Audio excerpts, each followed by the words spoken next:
கவின் ஆணவ படுகொலையை ஏன்டா விஜய் கண்டிக்கல அப்படின்னு கேள்வி கேட்டா, விஜய் சாதிய ஆணவ படுகொலைய கண்டிச்சா, அதனால சாதி கலவரம் வந்துருமா?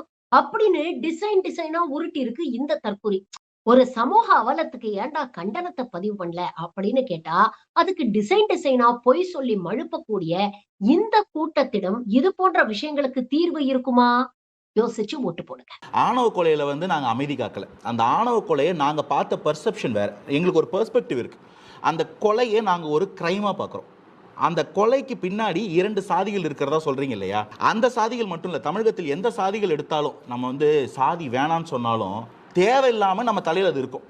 இந்த இடத்துல நீங்க இதை ஃபுல்லா இது வெறும் ஒரு சாதிய கட்டமைப்பா பேசுன்னு வச்சுக்கோங்களேன். என்ன ஆகும்னா, ஒரு சாரார் கன்விக்ட் ஆவாங்க. ஒரு சமூகம் குற்றம் சாட்டப்படும். இன்னொரு சமூகம் பிட்டியாக்கப்படும், பாவப்படுத்தப்படும். இரண்டுமே பொய்.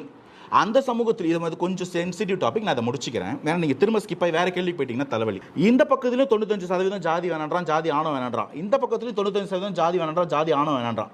ஆனால் அதுக்கு நடுவில் இருக்கான் பாருங்களேன், இந்த 5-5% புல்லுருவிகள். இவனுங்களுக்கு வந்து இது வந்து நல்ல ஒரு சென்சிட்டிவாக ஒரு பாலிடிக்ஸ் பண்ணக்கூடிய ஒரு ப்ரீடிங் கிரவுண்டு. நீங்கள் இப்போ இது ஒரு ஜாதிய கண்ணோட்டத்தில் ஜாதிய கொலையாக மட்டுமே பார்த்தீங்கன்னா இதில் என்ன ஆகும்னா, நீங்கள் ஒருத்தர் ஸ்டாண்ட் எடுக்க வேண்டியது இருக்கும், which eventually convicts the other one. ஒருத்தர் நீங்கள் பிளேம் கேம்குள்ளே கொண்டு போய் தள்ளுற மாதிரி இருக்கும். இப்போ என்ன ஆகும், இவனை குற்றவாளியாக்கி இவனை பிட்டியாக்கி இதிலிருந்து ஒரு 4 பேர் வந்து இங்கே ஒரு சம்மந்தம் இல்லாத 4 பேர் மேலே கல் எடுத்துருப்பான்.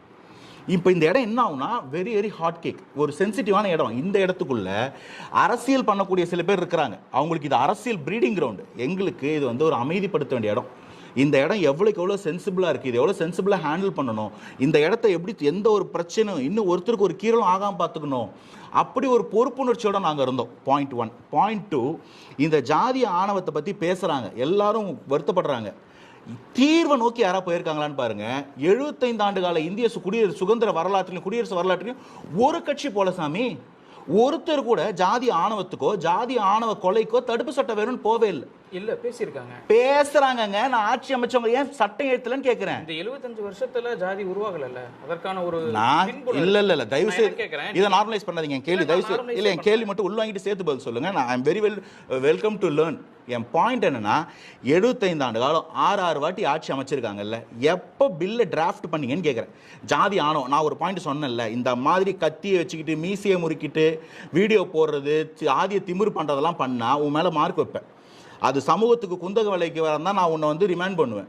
நீ நாளைக்கு அரசு உதவிக்கு வந்தால் நான் கேட்பேன். நான் ஒரு வழி சொல்கிறேன்ல, இது போல் ஜாதி ஆணவத்துக்கு ப்ரிசைஸாக சட்டம் இயற்றுவதற்கு ஒரு டிராஃப்ட் பில்லு உருவாக்கணும். ஒரே ஒரு கட்சி ஒரு டிராஃப்ட் பில்லு சொல்லுங்கள். நான் தமிழ்நாட்டை தாண்டி இந்தியா ஃபுல்லாக கேட்குறேன்.